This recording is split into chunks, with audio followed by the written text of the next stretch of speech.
সম্মানিত উপস্থিতি, এ পর্যায়ে বক্তব্য নিয়ে আসছেন আজকের ওলামা ও সুদী সম্মেলনের সম্মানিত সভাপতি, ইসলামী আন্দোলন বাংলাদেশ সুনামগঞ্জ জেলা শাখার মোহতারাম সভাপতি, সাবেক ছাত্রনেতা হযরত মাওলানা মুফতি শহীদুল ইসলাম পলাশী।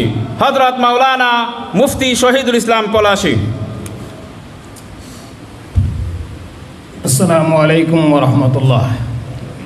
বিসমিল্লাহির রহমানির রহিম।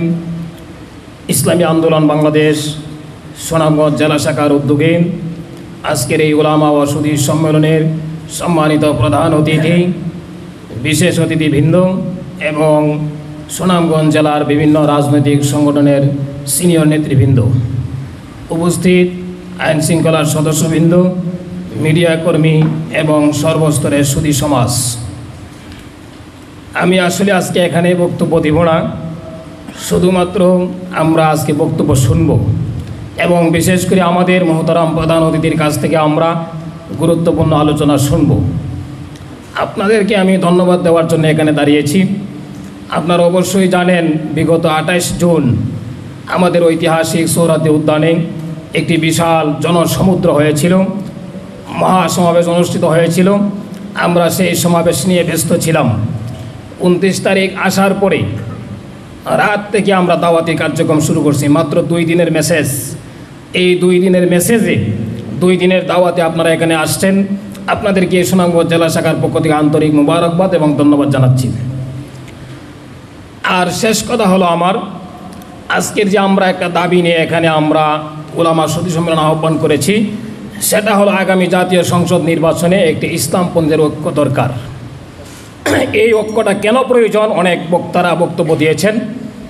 আমরা দেখেছি স্বাধীনতার পর থেকে নিয়ে 52-53 বছর এই বাংলাদেশে 3টি দলেই দেশটিকে শাসন করেছে এবং শোষণ করেছে।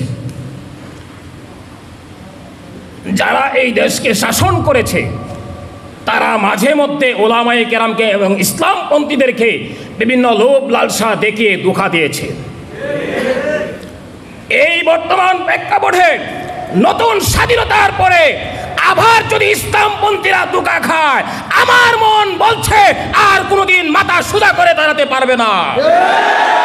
সুতরাং আমরা স্বৈরাচারকে রক্তের বিনিময়ে এদেশ থেকে বিতাড়িত করেছি, যাতে করে নতুন কোন স্বৈরাচার বাংলার জমিনে মাথা সোজা করতে না পারে। এই জন্য সকল ইসলামপন্থীরা ঐক্যবদ্ধ হয়ে এদেশে ইসলাম প্রতিষ্ঠার মেহনত করতে হবে।